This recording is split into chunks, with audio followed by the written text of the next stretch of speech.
Il y a bien longtemps de cela, il y avait en Turquie un homme qui s'appelait Samir, un homme d'âge mûr, et qui, malgré ses 3 mariages successifs, n'avait eu qu'un seul fils, Karim. Aussi l'aimait-il, mais comme la prunelle de ses yeux. Il ne cessait de penser à l'avenir doré qu'il devait lui préparer. Il se mettait à la recherche des professeurs les plus réputés pour livrer leur enseignement à son fils. Il faut savoir qu'en Turquie, en ces temps-là, le travail était la pire calamité, la pire des punitions qu'Allah pouvait inventer. Malheur à celui qui était obligé de s'activer pour gagner sa vie. S'il venait, à la suite de longs efforts, à être par exemple essoufflé, il devait se cacher soigneusement à la vue, même au ricanement, au jugement des autres, car c'était pour lui la pire des déchéances. À l'opposé, apprendre peu à peu l'art d'en faire le moins possible, de plus en plus lentement, soulevait l'admiration générale. Lorsque Karim est près d'atteindre sa 12e année, son père apprend qu'il y a dans la même province un grand sage, le maître incontesté dans la science de la paresse. Tout le monde le respecte, car tout au cours de sa vie, il a soigneusement éliminé le moindre effort, sauf pour ce qu'il ne pouvait vraiment pas éviter de faire. Or, le jeune Karim manifeste depuis son enfance des prédispositions évidentes dans ce domaine. En faire le moins possible un don que son père se doit d'encourager. Alors Samir, le père de Karim donc, décide d'aller rencontrer ce vieux savant. Il parvient à sa maison, un peu caché par les branches abondamment feuillues d'un vénérable figuier. Or, en Turquie, cet arbre est très prisé pour son ombre si fraîche, incitant à ces siestes qui se prolongent avec nonchalance jusqu'au soir.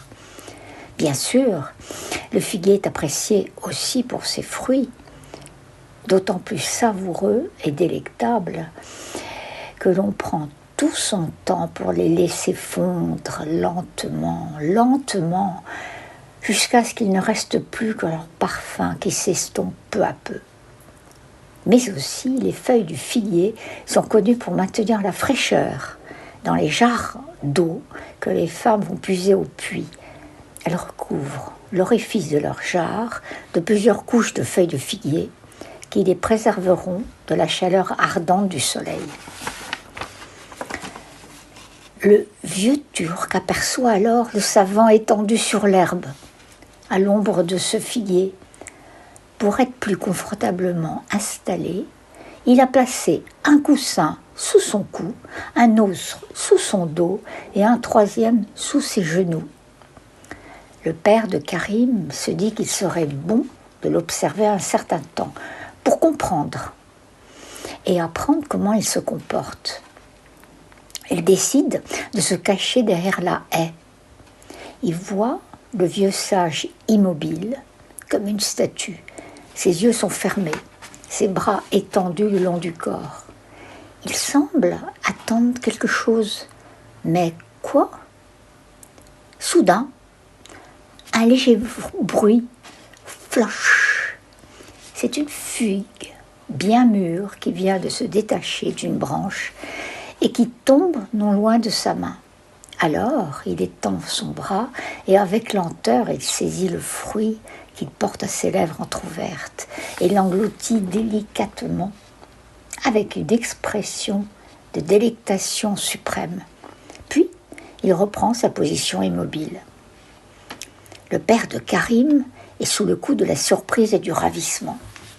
Voilà le professeur qu'il faut pour mon fils. Alors il s'approche du savant. Accepterais-tu, vénérable maître, d'enseigner à mon fils cette science qui semble n'avoir aucun secret pour toi. J'ajoute que mon fils semble être doué pour suivre les leçons que tu voudras bien lui donner. Le professeur se tourne un peu vers lui et d'une voix très douce.